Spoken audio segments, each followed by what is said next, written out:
Hello and welcome to a new episode of Pat's Chat. Today I have another awesome guest with me, Harith Ridzuan. Harith, thank you very much for joining me and your time today.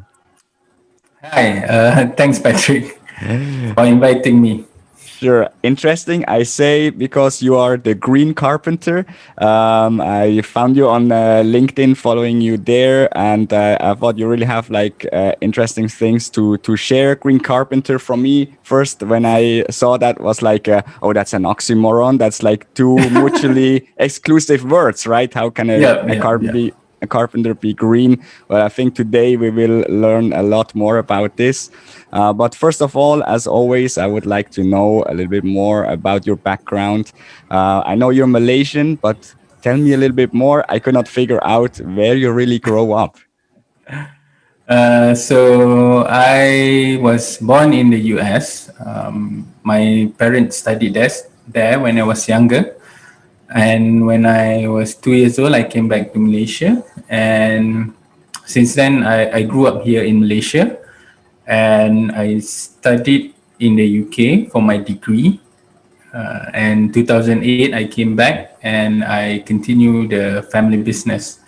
So another fun facts, during secondary school, I was in a military school for 4 years. Oh, wow. Okay. But here in Malaysia, right?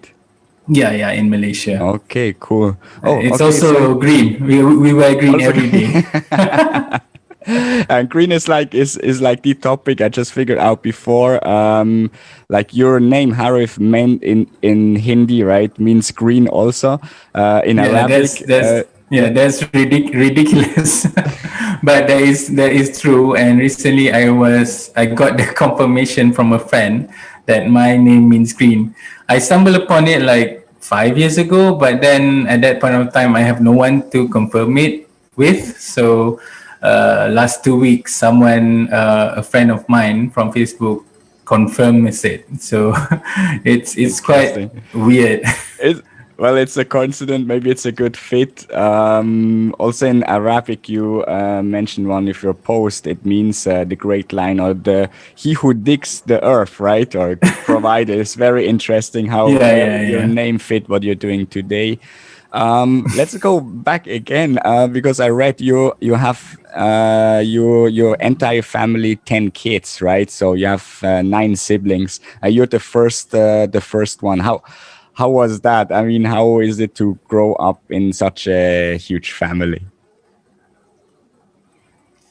It's interesting because, as you knew, this day and age, there's not many families that have that much number of Yes. people.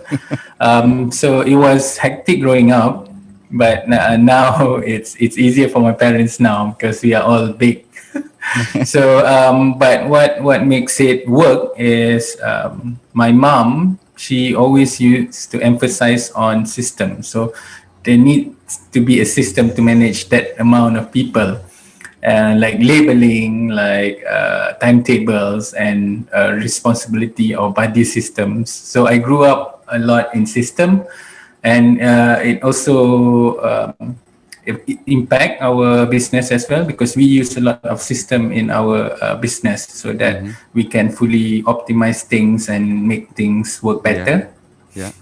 And I assume because you're the firstborn, right? You also have very early, probably a lot of responsibility taking care of your siblings. How did that influence you as a person?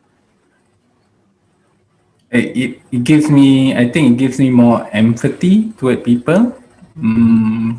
And I feel like a sense of responsibility. I think that it also was embedded in me early on.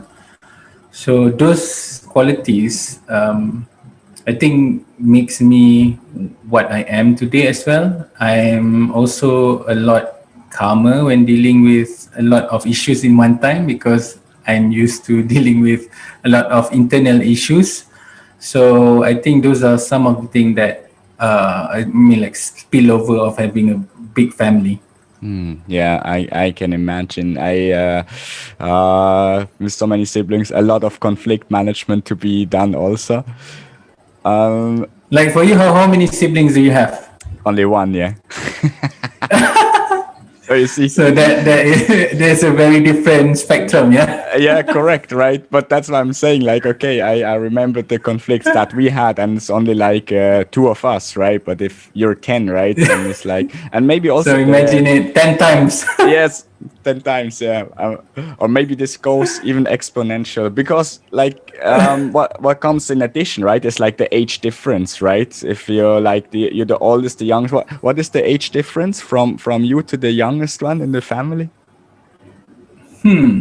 It's probably 20 years, 20 maybe years. something like that. Wow. That's almost a generation, right? It's like, wow. Yeah. Okay. My sister now is 17, the youngest. Youngest there. So now we all know how old you are also, Harith. Yeah, so I'm 35. So I think it's 18 years. 18 years, 18 years, yeah. Yeah. But still, still. Okay, that's awesome. Very interesting to know that.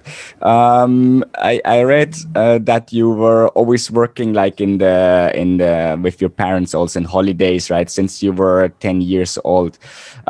So was like for you was this path like your career path or the idea what you're going to do later, was that very clear already when you were 10? I mean, was it even a question for you that you would not work in your parents' company later?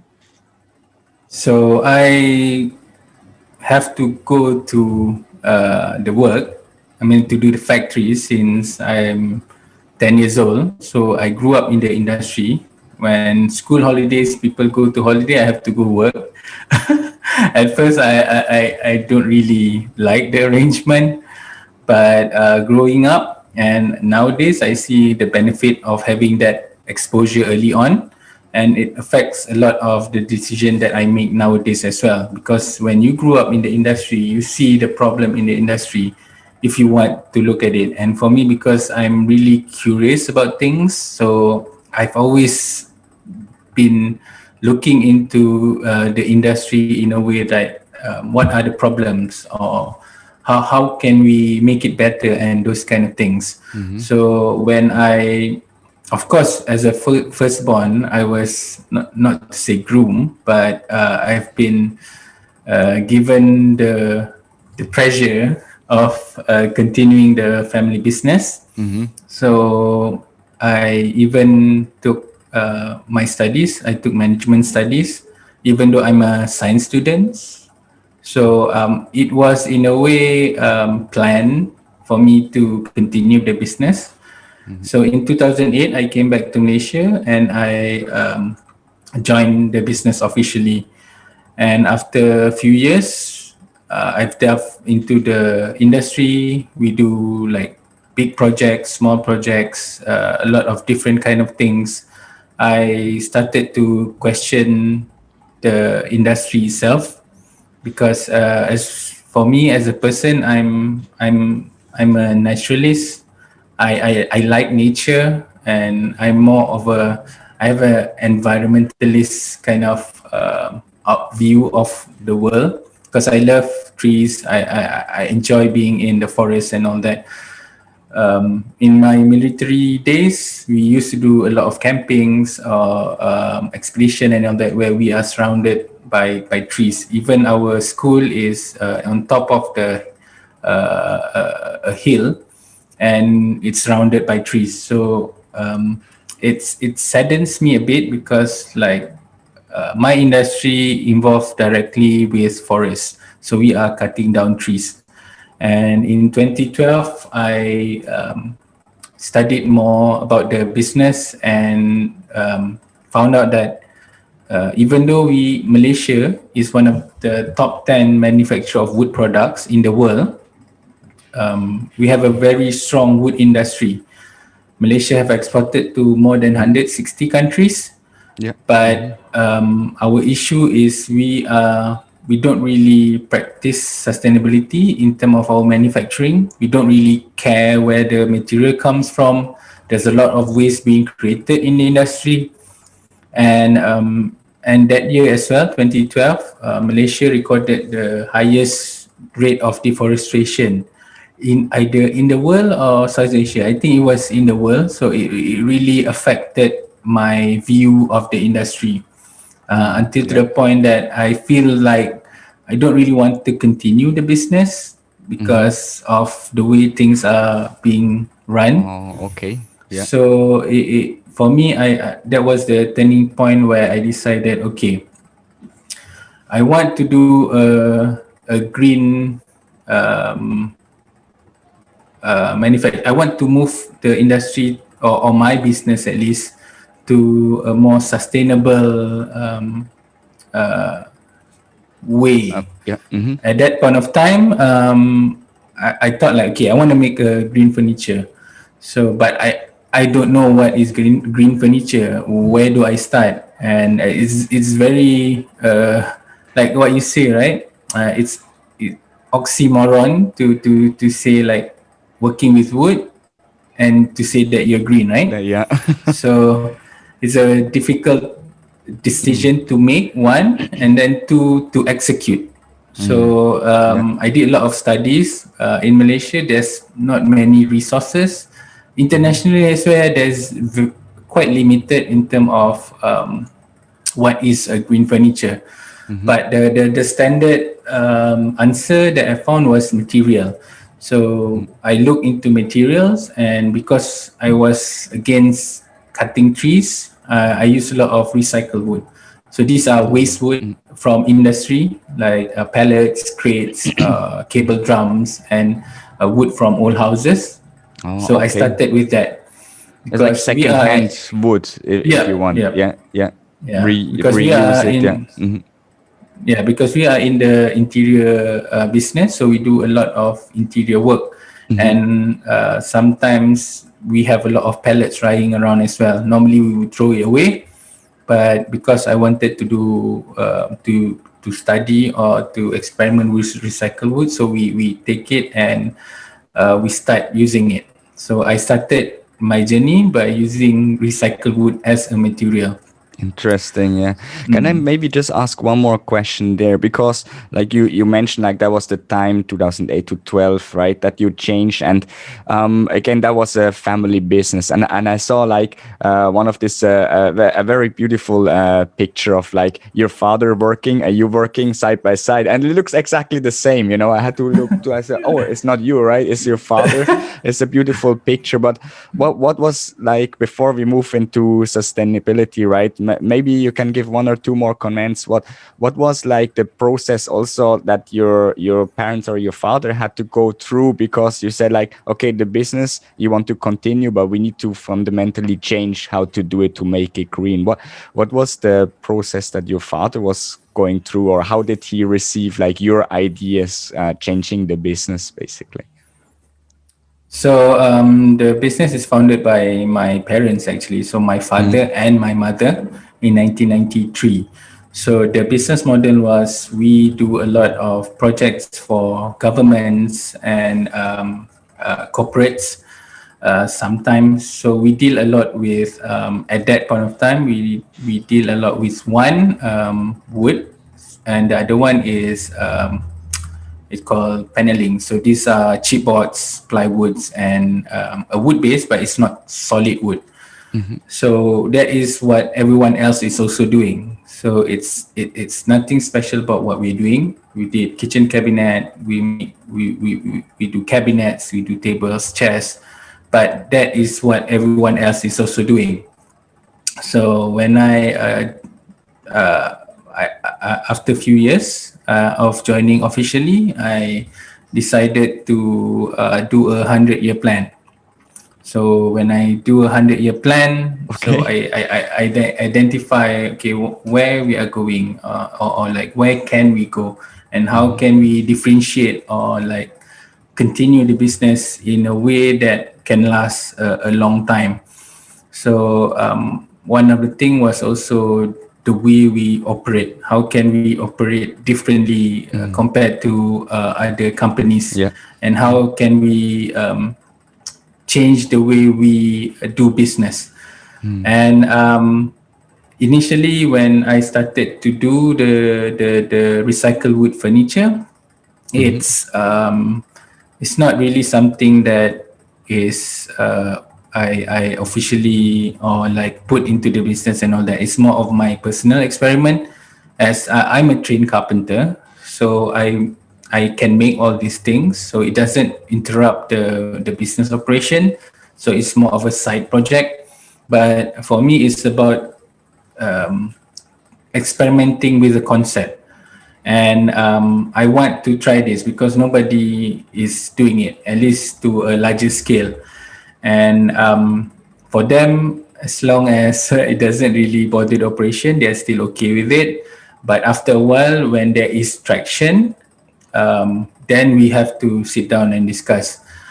Initially as well, because I bring back a lot of pallets and waste material to the factory, so they were a bit not upset, but they asking me why I bringing garbage to why are you collecting garbage? Because I always go around with my 4-wheel drive, and sometimes when I go to dump sites, or I see the construction what do you call it? Tong, not tong. What is it? The big metal thing where they put all the waste. So I will Yeah. go dumpster diving.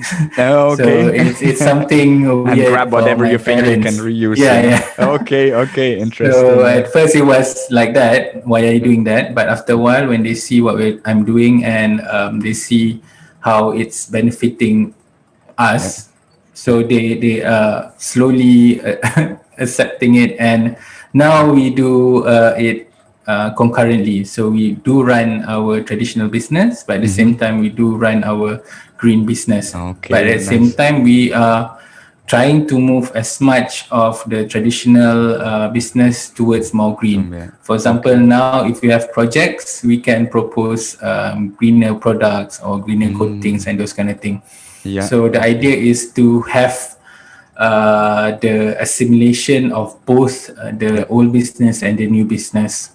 So you provide the options, right? Or yeah, the options that someone can like really order green furniture or green products from you in the end. That's beautiful. Yeah. I really like that and see that that transition is an ongoing transition, right?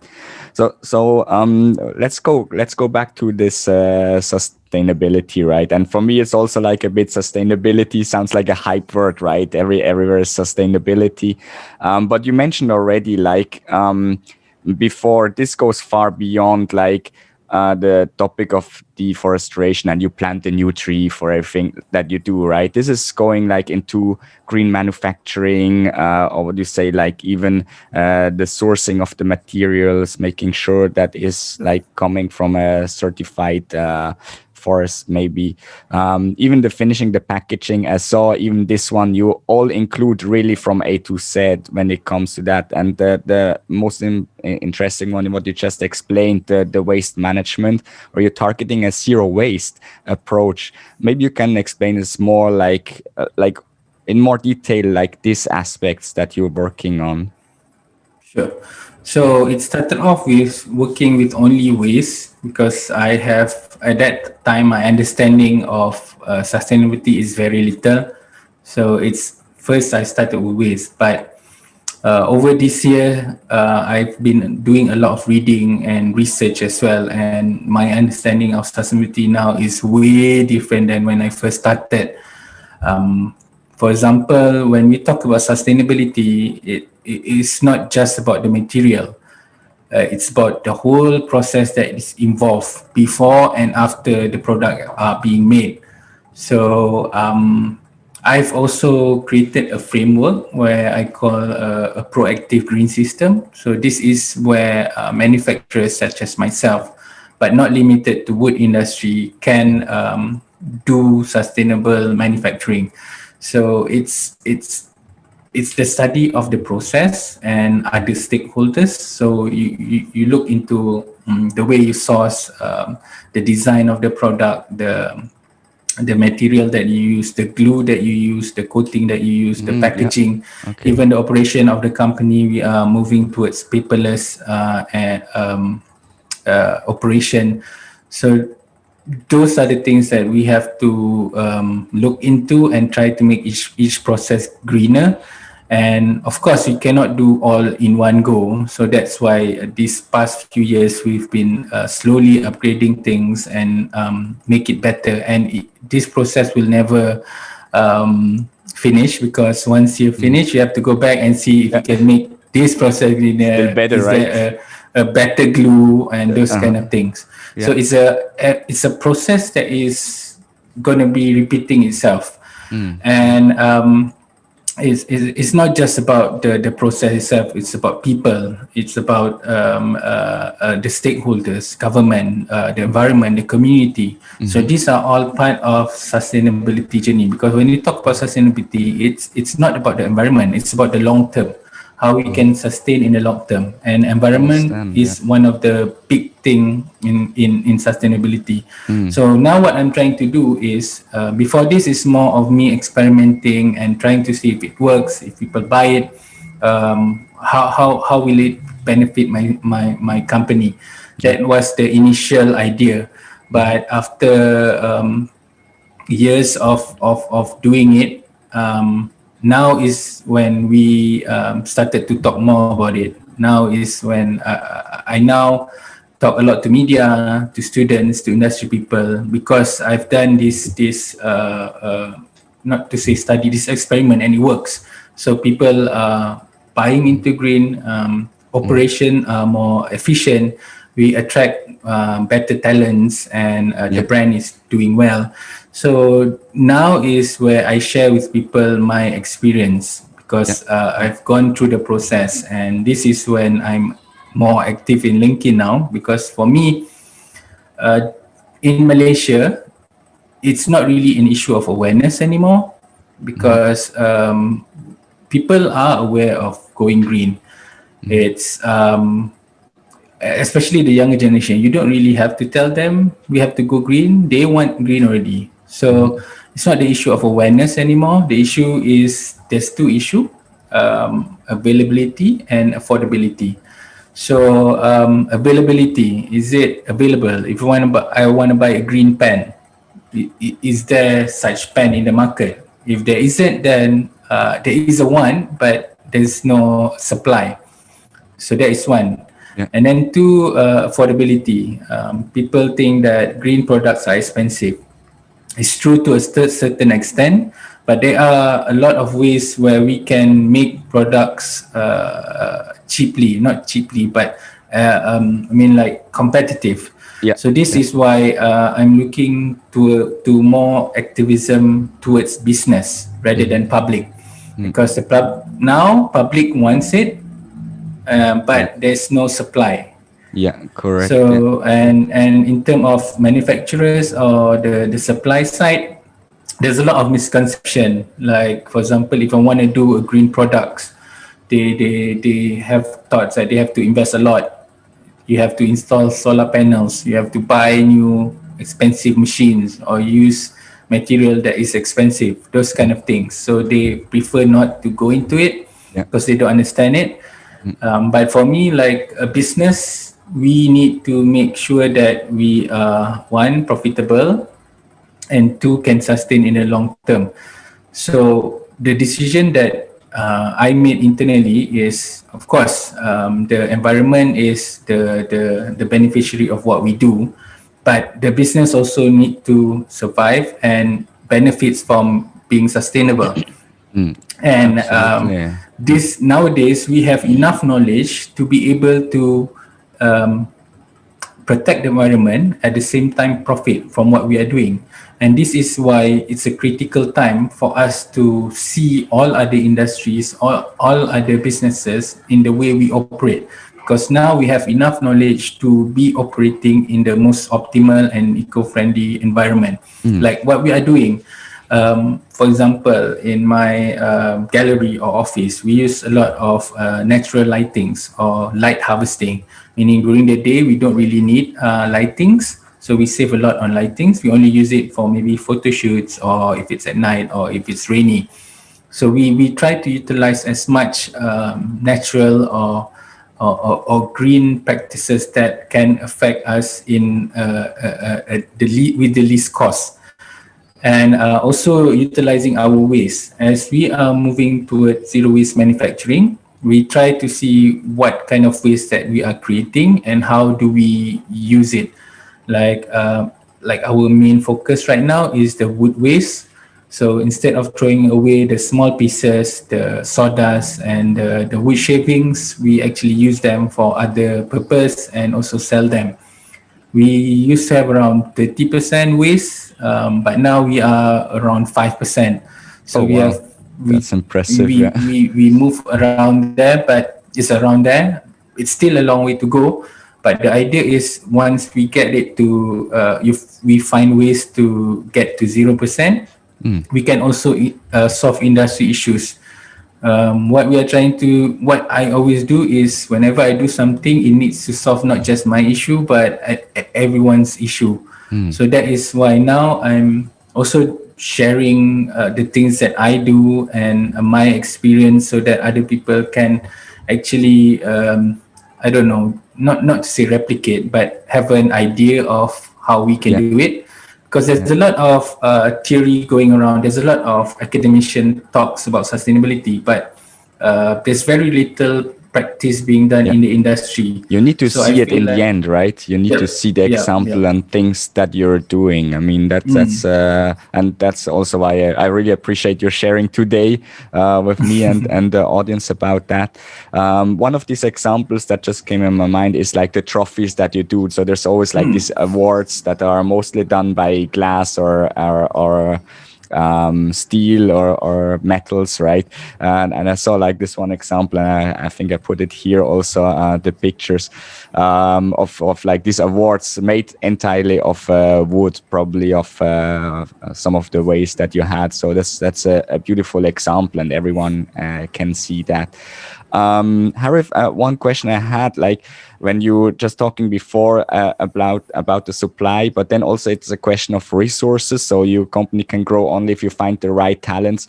Is like the carpenter's job? Is that like something young kids, students are still interested in? Is that still like fancy, or how? Or let me ask the other way around, because I know you're successful in onboarding talents and students. How do you make that job fancy and cool again, so the students come and work for you and your company? So the one of the problem of the industry is our reliance on foreign labor. This is not a current issue. It's been an issue for years and years. Hmm. So that is one of the things that we at least I try to solve for internally for myself and also the industry. So the problem is our industry are being seen as a 3D industry where it's dirty, dangerous, and demeaning. So not a lot of local talents want to be on board the wood industry, even though it has prospect. But so what I'm trying to do is, or one of the things that we are doing is trying to attract more local people, especially youth and women into the industry. And so far, like our current workforce, 80% is our local youth below Hmm. 35, and almost 90% of our staff are local staff. And we also have a lot of women in our factory as well. So Okay. we try to make like the three problem like dirty. So we try to keep our factory really clean. We do daily cleanings, and if you come over and visit, it won't be as what you typically think a wood factory in Malaysia would look like, because we try to keep the cleanliness. Dangerous, we use safe machines, and we do a lot of trainings as well. So we reduce the issue of dangerousness and demeaning. People see the wood industry as being not cool, or not something that they are proud to be part of. So we do is we try to make the factory as conducive as possible, as comfortable, and we make products that of a certain standard. So there's some pride in it. There's a lot of thoughts and craft work, detail work being done.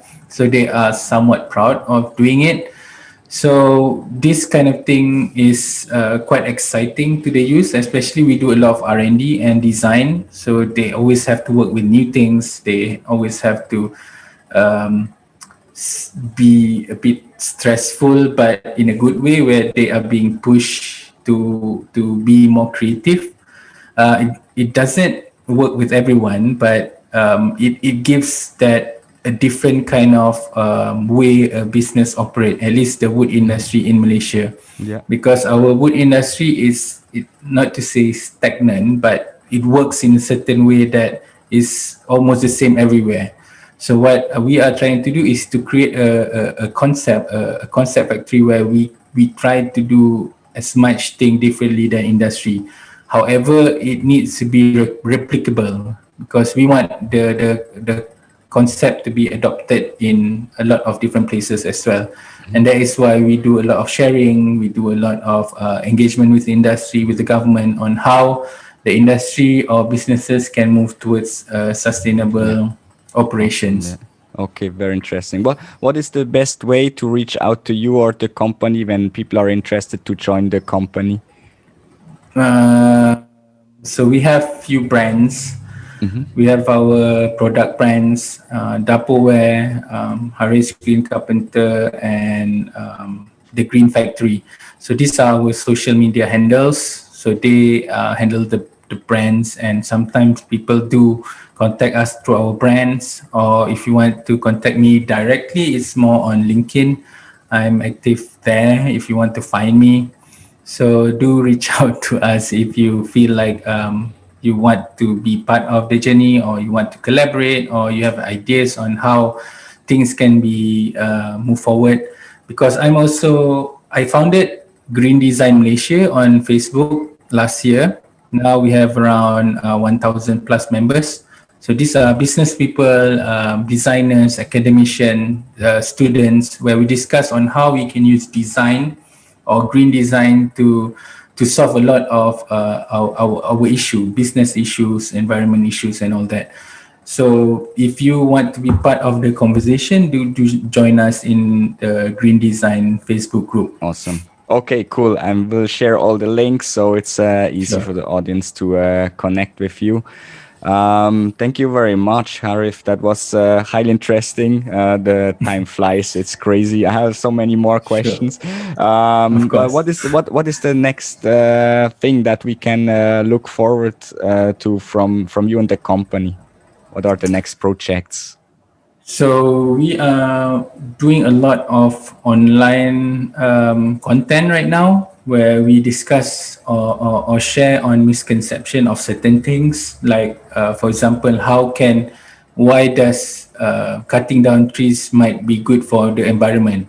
So these are some of the things that it sound controversial, but there's a lot of science in it, and misconception in it, which I do share and explain how it works. Mhm. Also, like more content on application for businesses in terms of making their business green.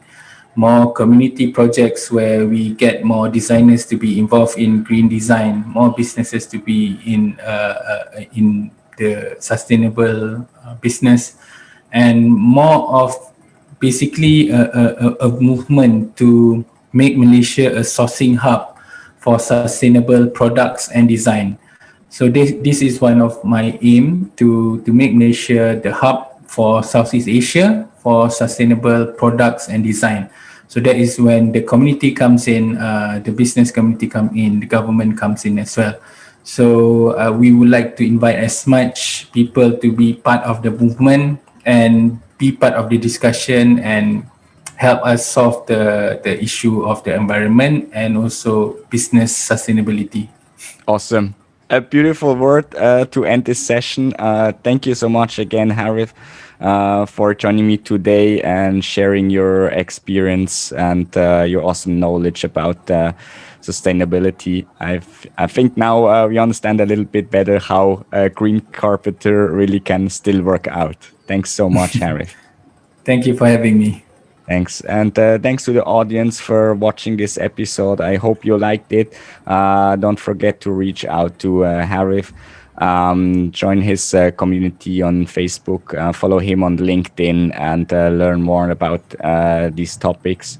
Thanks for watching. Stay tuned, and then I see you next week for another episode of Pat's Chat. Have a great day.